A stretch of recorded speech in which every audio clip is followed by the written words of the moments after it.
Baker Mayfield and the fans. Let's start with sort of in the middle. By that I mean some people heard Baker Mayfield talking about, gee, I hope there's more fans coming out. We really need you. Want to see a big crowd when the Browns end their season at home against Cincinnati in a few weeks. Here's the thing to keep in mind about Baker Mayfield. He wasn't saying, gee, down the fans are not here, we're starting to win. First of all, Baker Mayfield has no idea what it's been like here.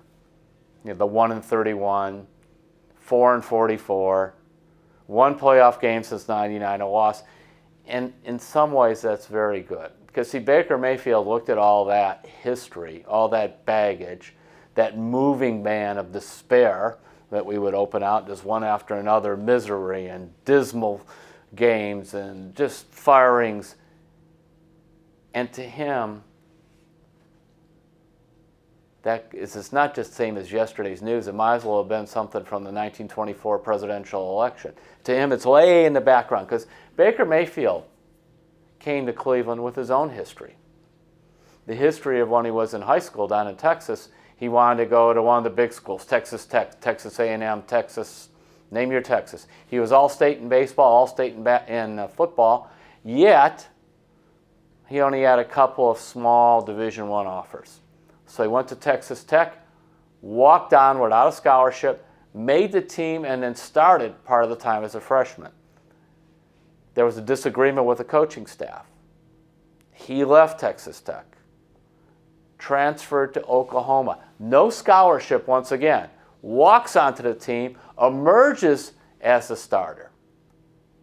3 years at Texas Tech. His record is 34-6.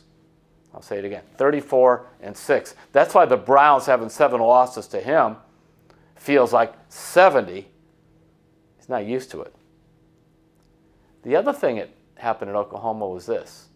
The Sooners averaged almost 87,000 fans per game. 87,000. So in other words, Baker Mayfield looks at this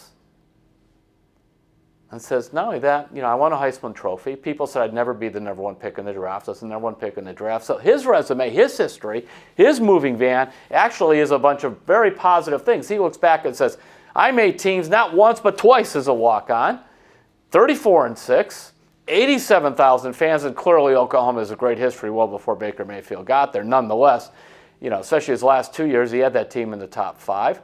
Then he goes into the draft, number 1 pick. And he comes to Cleveland. Well, why not? Why can't it change?